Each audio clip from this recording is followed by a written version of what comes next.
출애굽기 2장 1절에서 10절 말씀 보겠습니다.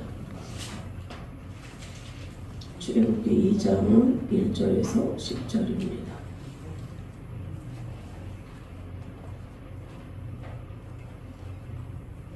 다 찾으셨으면 1절씩 교독하겠습니다.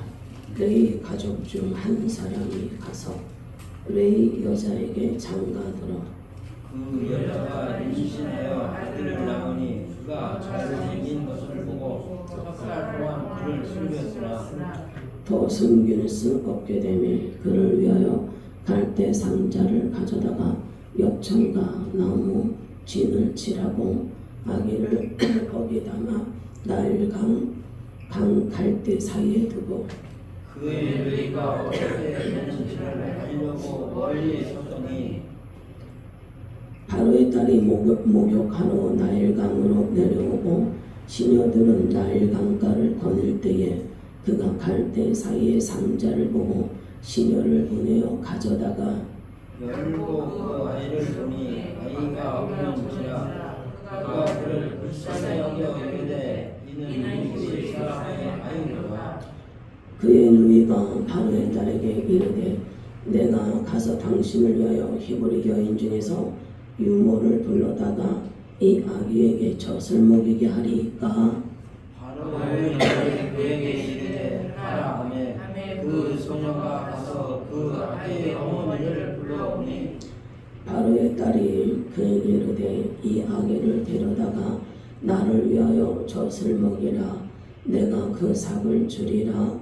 여인이 아기를 데려다가 젖을 먹이더니 그 아이가 사람의 바로의 딸에게로 데려가니 그가 그의 아들이 되니라.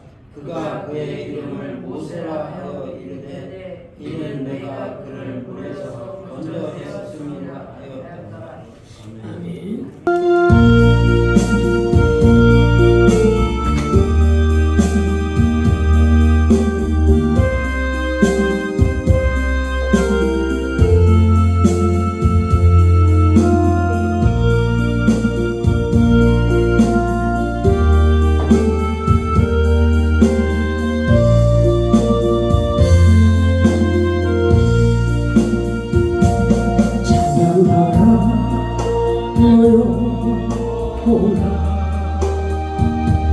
찬양하라 너요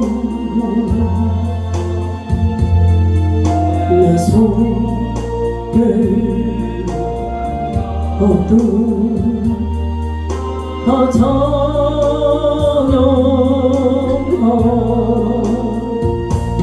감사하라 너요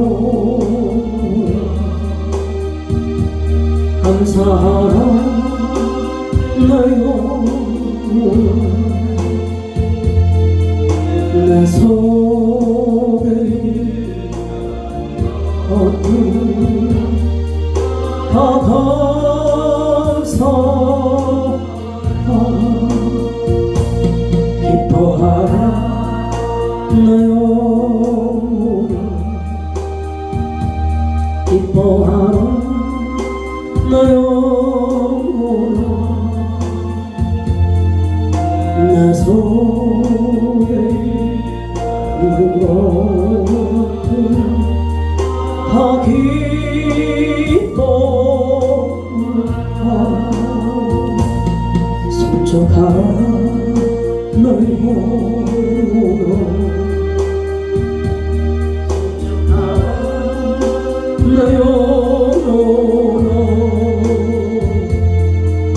내 속에 어두운 다 성주하고 찬양하라 너요 찬양하라 너요 내 속에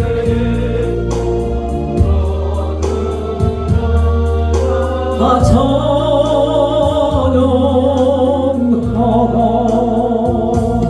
감사하라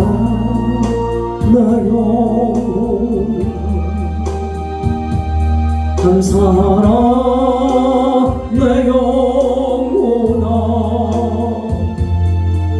내 속에 있는 것들을 다 감사하라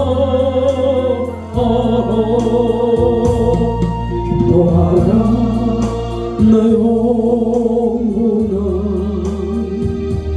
기뻐하라 내 영혼아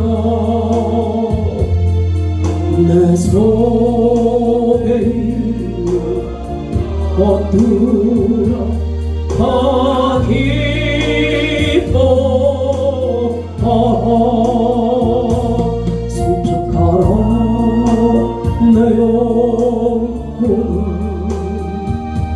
성적하라 내 영혼아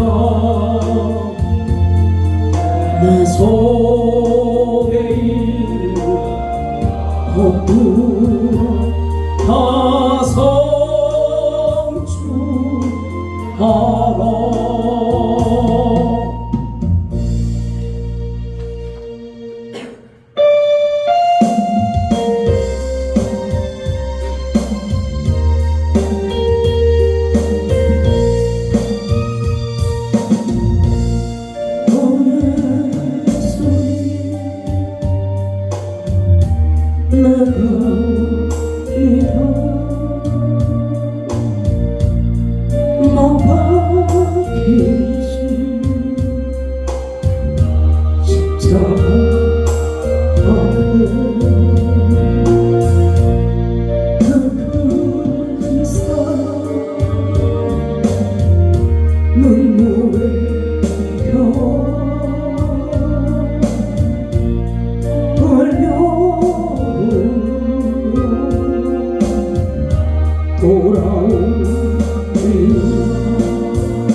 주님 손가락 못 박혔고 머리에 가시관 박히셨네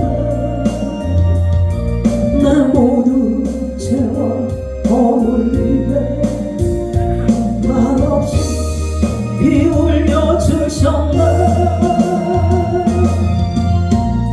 오 예수님 나의 손 잡고 이제부터 영원까지 메고주고 없소서 이제부터 영원까지 메고주고 없소서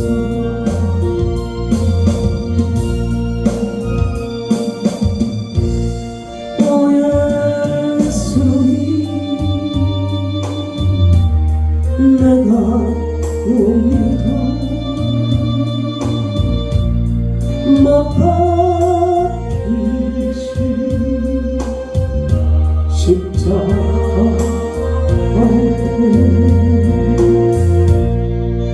그 사랑 눈물에 겨워 흘며 돌아오리라 주님 손가락 못 박혔고 머리에 가시관 박히셨네 내 모든 죄와 허물 위에 말없이 피 흘려 주셨네 오 예수님 나의 손 잡고 이제부터 영원까지 내고 주옵소서 이제부터 영원까지 내고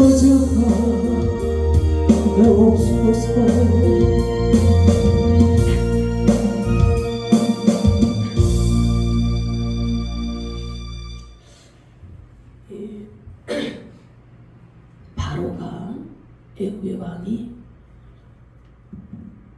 이제 왕조가 바뀌었잖아요. 힉수스 그 왕조에서 이제 이제 셈 족속의 그런 그 왕조에서 다시 애굽 사람의 그런 왕조로 다시 바뀌었잖아요. 근데 이 히브리 사람, 그러니까 야곱의 자손들이 후손들이 셈족이잖아요. 그러다 보니까 적군이 왔을 때 한패가 돼가지고 다시 다른 이방 족속이 그 왕이 되거나, 그리고 이 히브리 사람, 이 야곱의 자손, 이 후손들은 도망가 버리거나 이렇게 돼버리면 안 되기 때문에 이 야곱의 후손들이 어마어마한 인구가 늘어났잖아요. 중노동을 시키는 그러한 정책을 해도 자손이 불어나고, 그리고 그 상파들에게 아들을 낳으면 죽이라 그래도 건강해서 내가 도착하기 전에 자식을 다 낳습니다 하니까, 그래서 또 죽이지 못하고, 그러니까 세 번째 남아 학살 정책이 뭐냐면, 그 애굽에는 나일강이라는 물이 있어요. 강물이. 그러니까 아무리 가물어도 거기에서 물이 끊이지 않고 있어서 그 물로 인해서 모든 목초지에 물이 다 가고, 그래서 요셉이 있을 그 당시에도 다른 지역들은 다 가물어서 이제 막 굶어 죽어가는 상황에서도 애굽이 그렇게 풍요로웠어요. 이 나일강의 그런 이제 덕택을 이제 똑똑히 또 본 곳이 있죠. 이 애굽 사람들은 나일강을 굉장히 신성시했는데, 이 왕이 그냥 나일강에다가 애를 던지려는 거예요. 태어나면 무조건 남자아이들은 다 죽여라. 그 시기에 그런 상황에 이제 남자아이를 낳으면, 출산하면 무조건 이 나일강 하수에, 나일강이 하수예요. 그러니까 거기에 던지라 이렇게 얘기한 거예요. 자, 2장 1절 같이 읽읍시다. 시작. 레위 가족 중 한 사람이 가서 레위 여자에게 장가들어 그 여자가 임신하여 아들을 낳으니 그가 잘생긴 것을 보고 석 달 동안 그를 숨겼으나 더 숨길 수 없게 되매 그를 위하여 갈대 상자를 가져다가 역청과 나무진을 칠하고 아기를 거기 담아 나일강과 갈대 사이에 두고, 이제 아이를 죽이라. 꼭 그러한 상황에서 이제 아이를 낳아야 되는 실정이 된 거야. 그러니까 애를 몰래 낳은 거죠. 근데 지금 이제 이 아이가 모세라는 것을 이제 알 수가 있는데, 이 모세의 아버지는 아므람이라는 사람이고요. 그리고 모세의 어머니는 요게벳이라는 여자인데, 둘 다 레위 사람이에요. 근데 지금 이 모세를 출산할 때가 세 번째 아이거든요. 이 요게벳이. 그러니까 오히려 형 아론이 있고, 또 누나 미디안이 있잖아요. 출애굽했을 때 미디안이 막 홍해바다 건너고 나서 덩실덩실 춤을 추고 그랬잖아요. 그러니까 결혼을 해가지고 첫째도 놓고 뭐 둘째도 놓고 몇 년이 흐르고, 이때 이제 미리암 나이가 7살 정도 된 나이인데, 그럼 그 전까지는 그런 정책이 없었던 거예요. 어쨌든. 근데 그런 정책을 알았으면 누가 자식을 낳아가지고 강물에 던지는데 자식을 낳겠어요. 아마 이런 정책이 일어나고서부터는 결혼을 많이 안 했을 거예요. 이제 이스라엘 사람들이. 왜냐하면 결혼을 하게 되면은 이게 자식을 자연적으로 낳게 되는 상황이니 아마 결혼을 거의 기피하는 경우가 많이 있을 것이고, 거기를 어떻게 하다가 결혼을 하게 됐다 하더라도 이스라엘 사람들도 우리 한국 사람처럼 이게 어렸을 때 이렇게 아들을 많이 선호했잖아요. 그런 경향이 강해요. 이스라엘 사람들이 딸보다는 아들을. 왜냐면 특히 이제 딸은 어떤 재산에 그냥 목록 이런 수준이기 때문에 개수에도 넣지 않았어요. 하찮은 존재로 이렇게 취급하는 게 있어서. 그래서 이게 남자 아이를 이 히브리 사람도 굉장히 많이 원하는 그러한 성향이 있습니다. 근데 이때만큼은 만약에 결혼을 해서 이제 그 임신이 돼서 자식을 낳는다 하더라도 딸이 되기를 간절히 소원했을 거예요. 임신한 부모들이 제발 아들이 아니라 딸이 태어나기를. 그래야 하숫가에 던지지 않게 되니 얼마나 간절히 소원하는 마음이 있었겠어요.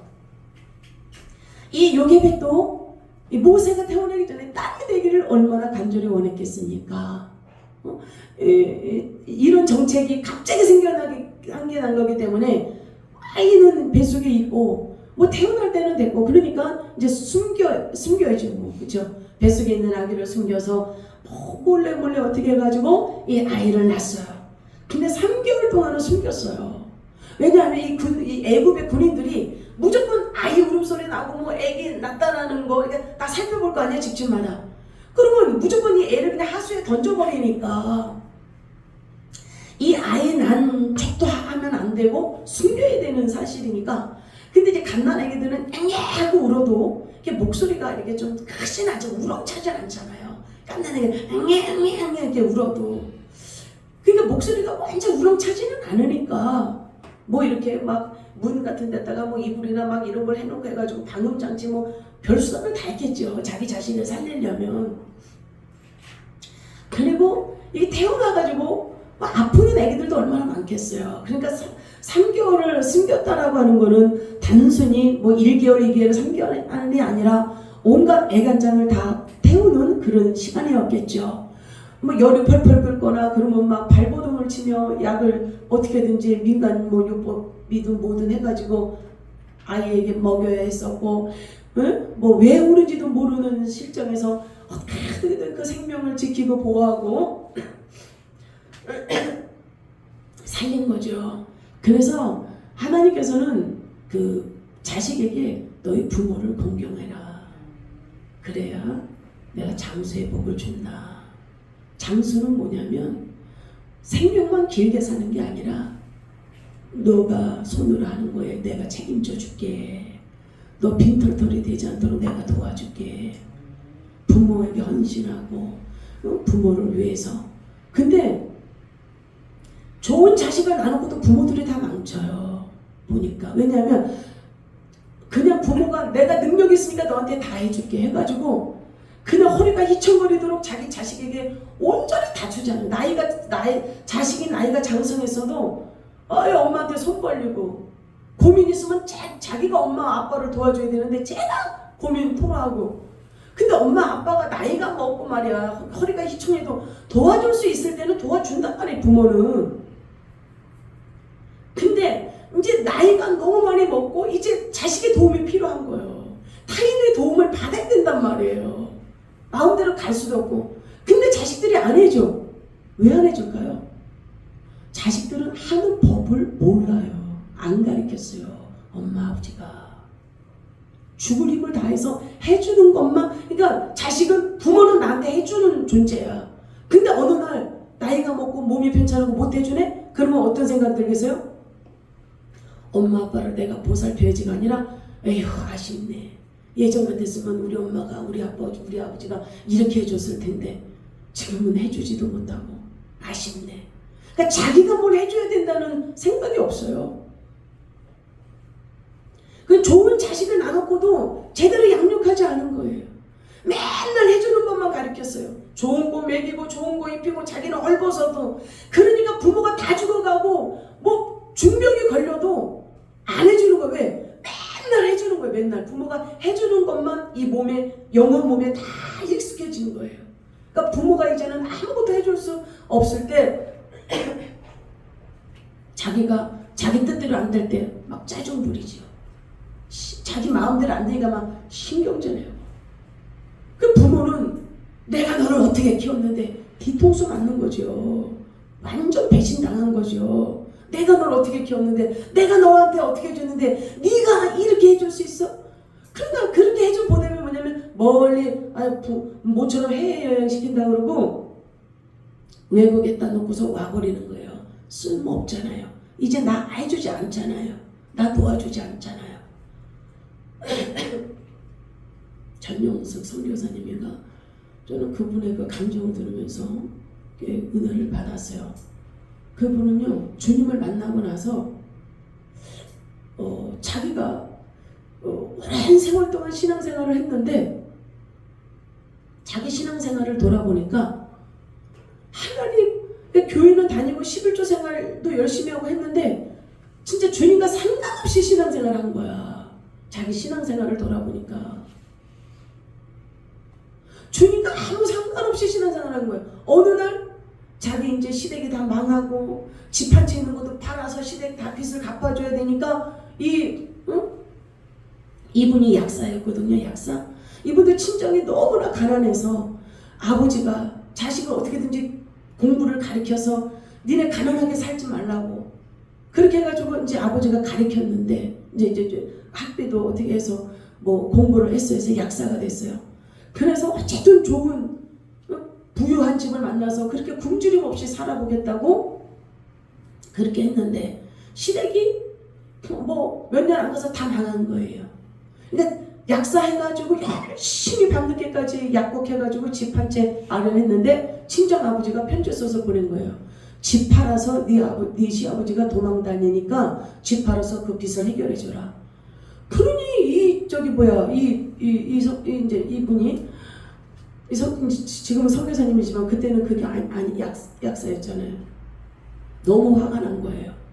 왜 내가 이렇게 고생해서 본 걸 이 집 한 채 있는 거를 팔아서 내 시아버지 도망 다닌다고 빚을 갚아줘야 되나? 막 분이 나가지고 못해줘 막 이러고 있다가 막 주님 앞에 이제 기독교인이니까 기도를 한 거예요. 근데 거기서 주님을 만났어요. 기도하는 중에. 근데 기도하는 중에 주님을 만나서 자기 죄가 얼마나 큰 죄를 다 깨닫고 주님 앞에 회개하는 가운데서 주님, 그러면 내가 왜 신앙생활을 이렇게 오래 했는데도 내가 왜 주님과 상관없이 이렇게 살았습니까? 그러니까 너가 말씀을 몰라서이다. 너가 하나님의 말씀을 몰라서 네가 하나님 뜻대로 살지 못하고 너가 원하는 네 방식대로 산 거다. 그래서 그때 아이들이 이게 2명 있었는데 하나는 2살, 하나는 3살인데 연년생인데 그 기도를 마치고 나서 그 어린 애들한테 무릎 꿇고 빌었대요. 엄마를 용서해달라. 너희들을 말씀으로 키우지 못했다. 너희들이 2살이고 3살이 될 때까지 2살이 될 때까지 엄마는 너희들을 애기 취급만 했지 말씀으로 가르치진 않았다. 무릎 꿇고 엉엉 울면서 아이들한테 무릎 꿇고 빌면서 너희들 말씀으로 양육하지 못한 이 엄마를 용서해달라고 통곡을 한 거예요. 그러니까 애들이 뭐 장난감 가지고 윙 하고 막 놀다가 뭐 먹고 그러다가 엄마 용서해줄게 그럼 애기가 뭐 발음이 정확했겠어요? 자기 엄마가 울고 통곡하니까 엄마 용서해줄게 자기 남편이 왔어요. 그러면서 막 자기 남편한테도 무릎을 꿇으면서 막 울면서 미안하다고 막 그러니까 남편이 자기 부인이 집 한 채 있는 거 팔아서 자기 그 아버지 빚 갚아주라는 것 때문에 휙 돌았는 줄 알고 여보 왜 그래 그 집 안 팔아도 돼 제발 정신 차리라고 왜 그러냐고 놀래가지고 그러니까 아니라고 집 팔아서 시아버지 다 갚아줄 거라고 그러면서 자기가 하나님 말씀대로 살지 못한 죄인이라고 해서 막 보니까 당신 착한 사람이잖아. 당신 이렇게 착한 사람이 죄인이라 그러면 나는 얼마나 더 흉악한 죄인이겠어. 그러면서 거기서 그 남편도 무릎 꿇고 하나님 앞에 통해 자복하면서 이 두 부부가 회개 역사가 일어난 거예요. 그러니까 부모가요 자식만 낳다 그래서 그냥 잘 길러야 돼. 좋은 자식을 낳아놓고도 제대로 양육하지 않아가지고 버리는 거예요. 자녀들을 배려버려요.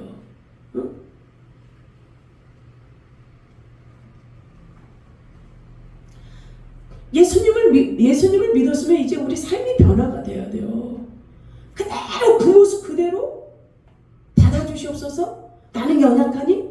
연약한 게 아니라 그냥 흉악한 거예요. 악한 거예요. 성 말씀에 있잖아요. 나의 말은 저기 하늘 꼭대기에 있어서 누가 올라가서 하나님의 명령을 받아서 나한테 말해줄까?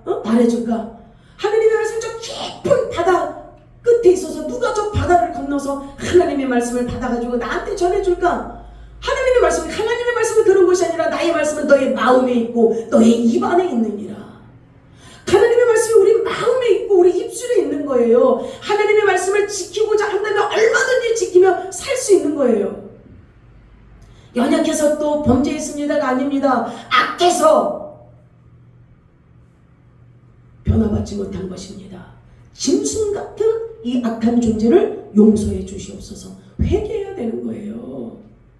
하나님의 백성으로 살면 하나님의 백성의 향기가 나타나야 되는데 하나님의 백성으로 살지 못한다면 흉악한 거예요.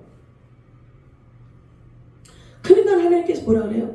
너희가 입술로는 나에게 아버지 주여 주여를 하지만 너희의 삶은 나하고 거리가 멀도다. 너희의 삶은 하나님께서 받으실 수 있는 삶이 없다라고 말하잖아요. 응? 그러면서 이 회칠한 무덤 같은 자들아. 회칠한 무덤이 뭐예요? 겉으로는 무덤 모양을 깨끗하게 막 걷다 꽃도 갖다 놓고 막 합니다. 그러나 이 속에는 흉악한 썩은 냄새가 나는 자여. 겉으로는 거룩한 척, 하나님의 말씀을 잘 지키는 척 하지만 속에는 온갖 더러움이 들썩거려서 하나님이 도저히 취할 수 없는 그런 상태. 어쨌든 이 요게벳은요, 자기 자식을요 보고 애지중지하면서 석 달 동안 숨겼어요. 얼마나 힘들었겠어요? 왜? 걸리면 다 죽는 거예요. 몰래 석 달 동안 숨겼잖아요. 그냥 죽냐 사냐예요. 걸리면 자기 위에 아들도 하나 있고 딸도 하나 있잖아요. 다 죽여야 돼. 다 죽임을 당해야 돼요. 그러니까 큰 심리에 숨겼는데 이제 3개월이 지나서는 더 이상 숨길 수 없게 됐어요. 왜 그러냐면 아기가 3개월이 지나면서 이제 울음소리도 우렁찬 거예요. 바깥에 아론 형도 있고 누나 미대함도 있으니까 요게벳이 이쪽 바깥에 나가서 아기 올 때 한번 나가 들어봐라. 들리나 안 들리나. 아유 엄마 크게 들려. 다 들려. 난리 났겠죠. 그러니까 이 엄마가 무엇을 했냐면은 믿음의 사람의 이 요게벳은 기도하는 사람이에요. 무엇을 하냐면 더 숨길 수 없게 되면, 그러니까 숨길 수 있는 데까지는 숨긴 거예요. 이 요게벳이 숨길 수 있는 데까지는 숨긴 거예요. 그러니까 우리는 두 손 다 놓고 그냥 하나님 내 인생을 알아서 해주세요. 알아서 운전해주세요. 그게 아니에요. 내가 할 수 있는 그 선까지는 최선을 해야 되는 거예요. 내가 할 수 있는 분야가 있고 내가 하지 못하는 분야가 있어요. 도저히 내가 날고 뛰어도 그 선은, 그 부분은 도저히 내 힘과 내 능력으로는 할 수 없는 그 영역. 그 영역은 내 선이 아니에요. 하나님 선이지. 이제 하나님이 해줘야 될 선, 그 선이에요. 그러면 일단 내가 할 수 있는 그 영역까지는 최선을 다해서 노력해야 되는 거예요.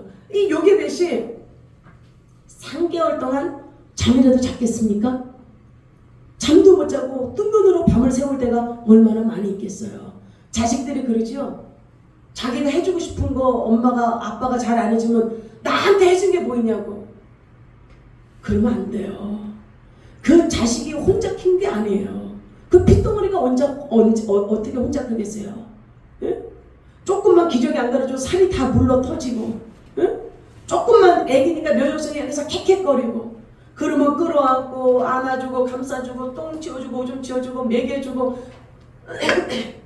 저절로 자란 거 아니에요. 그래서 부모가 부모다워야 효도하는 게 아니에요. 성경은 말해요. 부모가 술주정뱅이고 부모가 아무 부모 역할을 못해도 네 부모를 공경하라. 그게 하나님 법이에요. 아, 우리 부모는 내가 존경할 게 없어. 우리 부모는 내가 본받을 게 없어. 그래가지고 이 공경을 안 하면 후려자식이 예? 후려자식이 되는 거예요.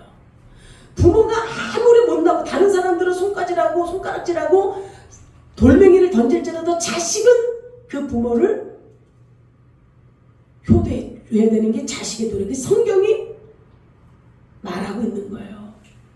이 요게벳이 온 힘을 다해서 자식을 키웠습니다. 3개월 동안 숨겼어요. 근데 이제 아이가 커지면서 엄청 소리도 커지고 그 울음소리도 커지면서 이제 다 발각되어지는 상황이 되니 이제 모든 걸 하나님 앞에 맡기는 거예요. 얼마나 기도했겠습니까? 여기에서 보면은 더 숨길 수 없어서 그를 위하여 누구 모세를 위해서 갈대 상자를 가져다가 갈대는 뭐냐면 나일강에 식물이에요. 나일강에서 나는 식물이에요. 근데 그게 원료가 종이로 그 원료를 종이로 만드는 원료를 사용하는 건데 그거를 이제 근데 그게 종이로도 하고 배 만드는 거 뭐 그런 거 만드는 용도로도 이 갈대가 사용을 하는 재료였어요. 그러니까 이제 이 요게벳이 더 이상 숨길 수 없으니까 그 갈대를 뽑아다가 어떻게 해요?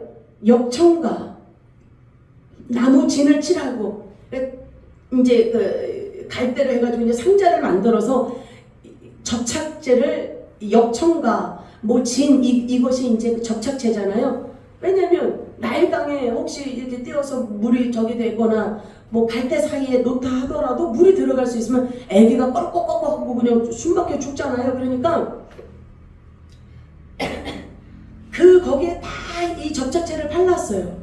접착제를 다 발라가지고 나무 상자를 만들어서 거기에 그 아이를 집어넣은 거예요. 자기 3개월 된 그 아기를 집어넣고 그러면서 자 4절 같이 읽어봐요. 4절부터 시작. 그의 누이가 어떻게 되는지를 알려고 멀리 섰더니 바로의 딸이 목욕하러 나일강으로 내려오고 시녀들은 나일강가를 거닐 때에 그가 갈대 사이의 상자를 보고 시녀를 보내어 가져다가 열고 그 아기를 보니 아기가 우는지라. 같이 읽어요. 그가 그를 불쌍히 여겨 이르되 이는 히브리 사람의 아기로다. 그의 누이가 바로의 딸에게 이르되 내가 가서 당신을 위하여 히브리 여인 중에서 유모를 불러다가 이 아기에게 젖을 먹이게 하리이까. 바로의 딸이 그에게 이르되 가라 하매 그 소녀가 가서 그 아기의 어머니를 불러오니. 자, 이 요게벳이 이제 이 나무 상자를 만들어서 다 접착제를 따서 역청을 칠하고 해가지고 그 아기를 거기 상자 안에다 놓고서 바로의 딸 공주잖아요. 바로가 왕이니까 바로의 딸이 목욕하러 나일강으로 오는 그 갈대, 그러니까 이게 강물에 띄운 게 아니에요. 아기를 강물에 띄운 게 아니라 뭐라 그래? 5절 그거 보세요. 보면 그가 갈대 사이에 상자를 갈대 그 사이에다가 이 상자를 끼워 놓은 거예요.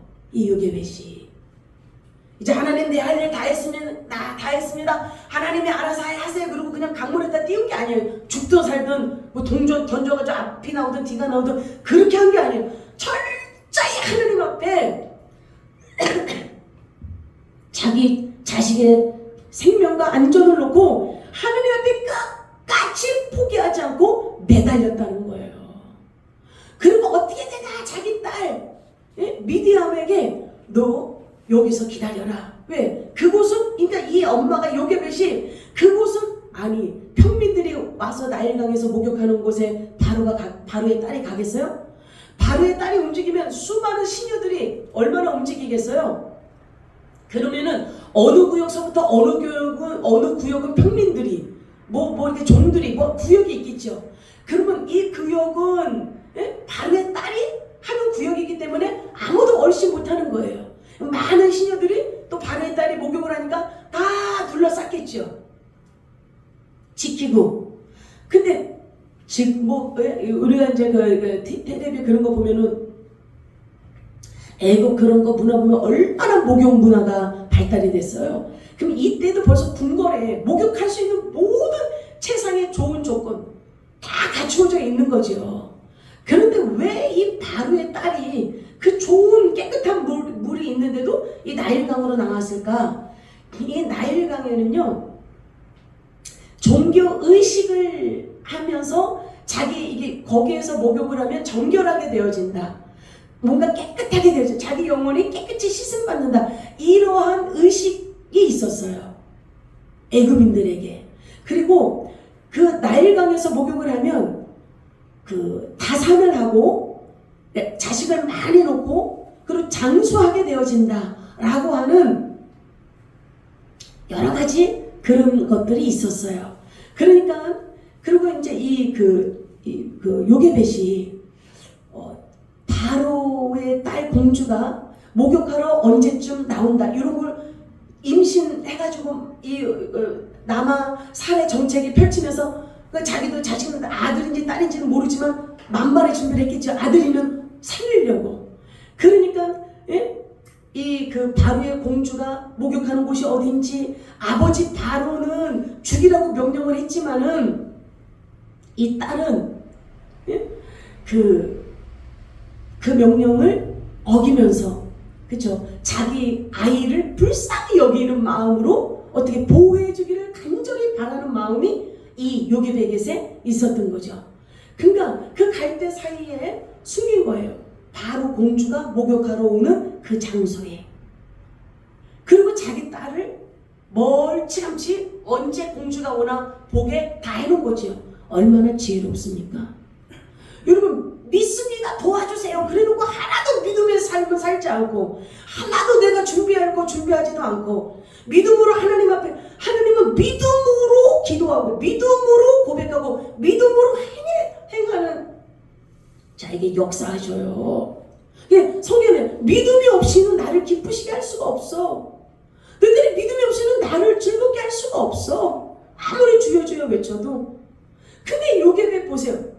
앞집 뒤집 애기 나면 다 그냥 나일강에 다 던져버려 하수에 던져버려서 죽고 안 그러면은 애기 숨기다가 막 끌려가서 목배임 당하는 집들도 팠을 거 아니에요.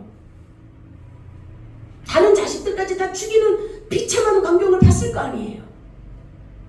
그런 심정에서 자기 아들을 안 죽이고 살리려는 방법을 할 때에 얼마나 기도하면서 얼마나 하나님을 의지하면서 끝까지 포기하지 않고 그 사이에 놓고 하나님의 역사하심을 보기 위해서 자기 딸 미디암을 이렇게 보게 한 거예요. 그러니까 마침 그 딸이 바로의 딸 공주가 나와서 목욕을 하려고 이렇게 이제 자기 장소로 가서 있는데 그 갈대 상자에 넣은 아기가 막 응애응애하고 우는 거예요. 6절 봐봐요. 열고 그 아기를 보니 아기가 우는지라 그가 그를 불쌍히 여겨 이르되 이는 히브리 사람의 아기로다. 히브리 사람 아니라 애굽 사람의 아기들은 죽이지 않았다고요. 남자 아이들도 하나도 안 죽였어. 이건 히브리 사람만 죽인 거예요. 그러니까 누가 갈대 숲에다가 아기를 사이에 끼워 놓겠어요. 애굽 사람 자기 민족은 아닌 거예요. 그리고 얼굴 모양이 샘족의 모양이잖아요. 함족. 완전히 흑인들하고는 다른 골격이나 이런 우리 그렇죠. 서양 그리고 아시아인 틀리잖아요. 얼굴 이런 것들이나 이런 키 이런 것도 그렇고 보니까. 그리고 히브리 민족은 또 할례 받는 게 있잖아요.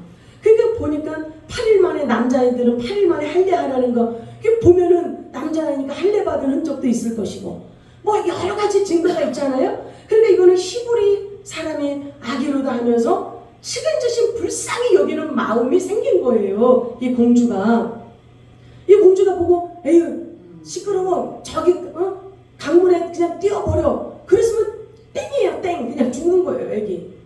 근데 뛰어버려가 아니라 불쌍히 여기는 마음을 갖고 자기가 양자로 삼겠다라고 하는 마음을 가진 거죠. 여러분 그게 뭐냐면 그게 기도의 힘인 거예요. 하나님은 기도를 통해서 마음도 움직이시고 마음도 바뀌시고 하신다는 걸 알아야 돼요. 기도의 힘이 엄청나게 큰 거예요.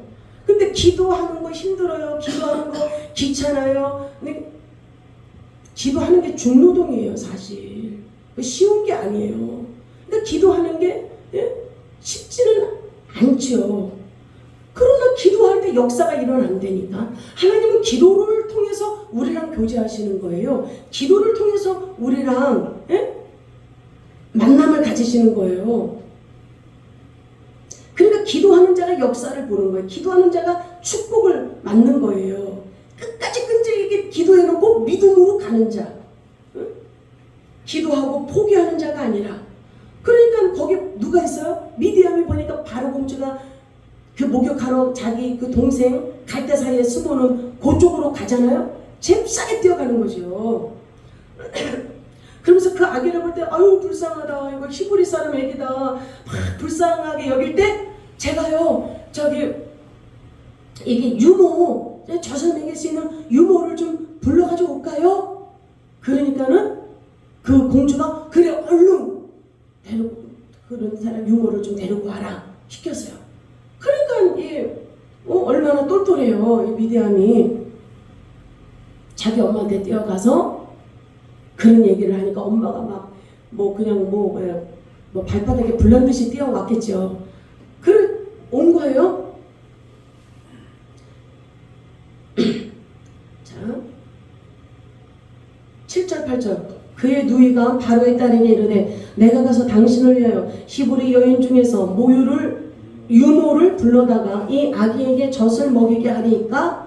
바로의 딸이 그에게 이르되 가라 하며 그 소녀가 가서 그 아이의 어머니를 불러오니 그 아이의 어머니를 불러온 거 요게벳을 불러온 거예요. 9절 바로의 딸이 그에게 이르되 네 아기를 데려다가 나를 위하여 젖을 먹이라. 내가 그 삭을 주리라. 여인이 아기를 데려다가 젖을 먹이더니. 자, 하나님 어떻게 역사하시냐면 자기 자식이잖아요. 근데 이 바로의 공주를 모르잖아요. 자기 딸, 어민지 모르는 실정이잖아요. 어쨌든. 근데 왜 삭을 준다는 거예요. 아이를 이렇게 모유를 먹이고 이렇게 키우면 내가 너에게 그거에 합당한 보수를 주리라. 그러면 이때는 뭐 보통 4살, 5살 요때까지 이제 모유를 먹였다고 봐봐요. 근데 보면은 이 요게벳이 믿음의 어머니거든요. 한나처럼 믿음의 어머니예요. 그러니까 자기 이 아들에게 그 모유를 먹이면서 너는 애굽 사람이 아니고 너는 히브리 사람이다. 그러면서 너는 하나님을 경배해야 되는 사람이라고 하면서 그 어린 아기에게 말씀으로 양육한 거예요. 교육한 거예요.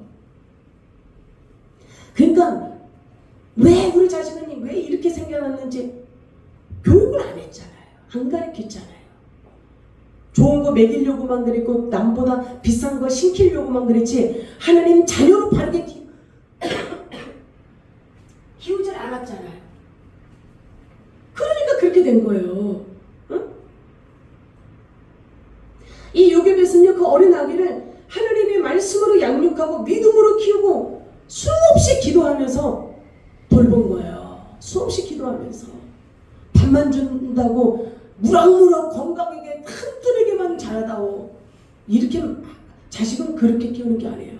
사람답게 하나님을 섬길 수 있는 믿음의 사람으로 바르게 양육을 시켜서 어디서나 하나님을 경배하고 경외하는 그런 사람으로 성장시켜야 되는 게 부모가 해야 될 역할이고, 그러려면 부모가 먼저 이렇게 요게벳처럼 믿음의 사람이 돼야 되는 거예요. 그럼 자식이 반발하지 않겠어요? 부모는 자기네 마음대로 살아가면서 자기 뜻대로 하고 싶은 말 다 해가면서 자식에게는 너는 그렇게 살면 안 돼, 너희는 그렇게 살면 안 돼. 자식이 비웃어요. 그리고 아주 이 반발심이 속에서 일어날 수 있어요. 지는 부모한테도 지는 왜 그렇게 살아? 왜 나한테는 그러지 말라면서? 그럼 부모 입장에서 보니까 자기 꼬락서니도 말이 아니거든. 그러니까 자식한테 그 어떤 말도 안 하는 부모도 있어요. 왜? 내가 훈계할 처지가 아니니까 내가 널 훈계하지 않겠다. 그것도 망치는 거예요. 아니 자식이 잘못된 건 잘못했다고 얘기를 해주고 옳은 건 옳다라고 가르쳐줘야지. 그 자식이 자기 낳아준 엄마 아버지가 바르게 안 만들면 누가 만들어요 그 자식을? 애물단지 되는 거야, 애물단지. 그러니까 자식을 바르게 키우려면 먼저 엄마 아빠가 사람답게 살아야 되고 부모다웠게 살아야 되고 하나님 첫째 하나님다웠게 살아야 되는 거예요. 그러고 나서 그 자식에게 교훈과 훈계와 바르게 함과 의로움과 이런 것들을 양육할 때 그 자식이 받아들이는 거지. 부모는 하나도 그렇게 살지도 않고 보니까 자기가 볼 때 답답하고 투성인데 그거 말 들어요? 이게 뭐예요? 다 회개해야 되는 거예요. 부모도 자식도 다 회개해야 되는 거예요. 그리고 하나님을 의지하고 철저히 하나님 말씀대로 살지 못했습니다. 응? 하나님 중심대로 믿음으로 살지 못했습니다. 용서해 달라고. 응? 하나님 앞에 회개하면 하나님 우리 회개기도 들어주시잖아요. 할렐루야. 우리 용서해 주시잖아요. 하나님 말씀대로 살지 못했으면 회개해야 되는 거예요. 하나님 말씀으로 내가 거듭나지 못했고 내가 하나님의 자녀로서 직분자로서 하나님 앞에 엄청난 은혜를 받아놓고도 행실이나 행함이 하나님이 역겨워하실 수밖에 없는 그런 내 형편과 실정이라면 회개해야 되는 거예요. 주님, 내가 변화받지 못했습니다. 그러니까 우리가 왜 싸우는 거예요? 나를 좀 알아달라는 거거든요. 나 이런 사람이야. 근데 나 우리 인간이 무시당하고 싶은 사람이 어디 있어요? 속담에 그런 말도 있잖아요. 지렁이도 밟으면 꿈틀한다라는 소리. 그거 뭐예요? 끝까지 우리 인간이 살아있으려고 하는 게 뭐냐면 자존심이에요. 누가 나를 좀 손가락질하거나 그러면 팍 떨어요. 못 견뎌하는 거예요. 왜? 네 가진 게 뭔데 나를 무시해? 너 가진 게 뭔데 나를 업신여겨? 그러면서 우리가 막 분노를 일으키고 막 화를 내는 거거든요. 근데 성경은 뭐라 그래? 너의 자아를 부셔라. 너의 그 자아를 뽑아내라. 우리가 낮아지려고 하는 그 마음을 갖지 않으면은요 다툴 수밖에 없어요. 혈기 부릴 수밖에 없어요. 그리고 원수 맺을 수 있어요. 직장에서도 마찬가지예요. 저 인간 보니까 왜 나를 무시해? 내가 인사해도 제대로 받지도 않고 나를 우습게 여기네? 그러면 나를 무시해, 나를 우습게 여겨. 그것 때문에 그 인간이 싫은 거예요. 쳐다도 보고 싶지 않은 거예요. 그러면 세상 사람이랑 우리가 다른 게 뭐가 있어요? 응? 다른 게 없잖아요. 그래서 성경에도 말했잖아요. 너희가 대접을 받으려면 너희가 그 사람을 대할 때 너희가 이렇게 나를 대해줬으면 좋겠다라고 하는 마음으로 상대를 대해주라는 거예요. 그렇게 대해주라는 거예요.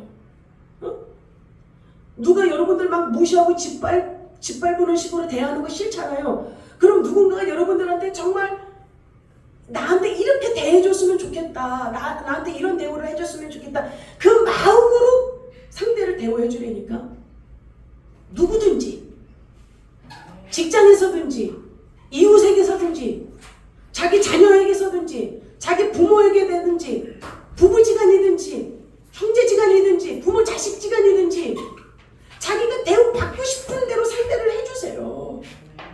그리고 내 자를 버리세요. 하나님을 기쁘시게 하려면은 나는 짓밟힘을 당해도 주님이 영광 받으세요. 내가 저 사람한테 내가 무시당했고 내가 저 사람한테 내가 업신여김 당했지만 그래도 주님은 영광을 받으세요. 저는 괜찮습니다. 그 자가 겸손한 자예요. 겸손한 자가 네네네네 이런 게 겸손한 줄 알아요? 조금만 자기 비유 거슬리게 하거나 조금만 뭐 무시하는 느낌만 나면 팍 그게 교만인 거예요. 왜? 안 죽었잖아. 자가 안 죽었잖아. 네가 왜 나를 왜 건드려? 네가 왜 나를 왜 밟어? 못 참는 거예요. 그게 교만인 거예요. 겸손은 그냥 사람들한테 네네네 착한 척하고 성경은 말해 위선 떨지 마. 하나님은 안 속는 거예요. 겸손은 뭐냐면 누군가가 나를 어떻게 되든 상관없어. 그냥 주님만 영광 받으시면 되지. 주님만 기뻐 받으시면 되지. 누가 나를 무시해도 누가 나를 미워해도 괜찮아. 그 중심을 가지고 있는 자가 겸손한 자예요. 그 자가 겸손한 거예요. 응?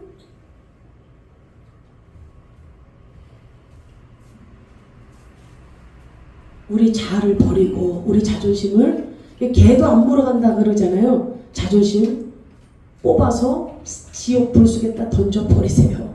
할렐루야. 싹 다 뽑아내십시오. 자아도 다 뽑아내세요.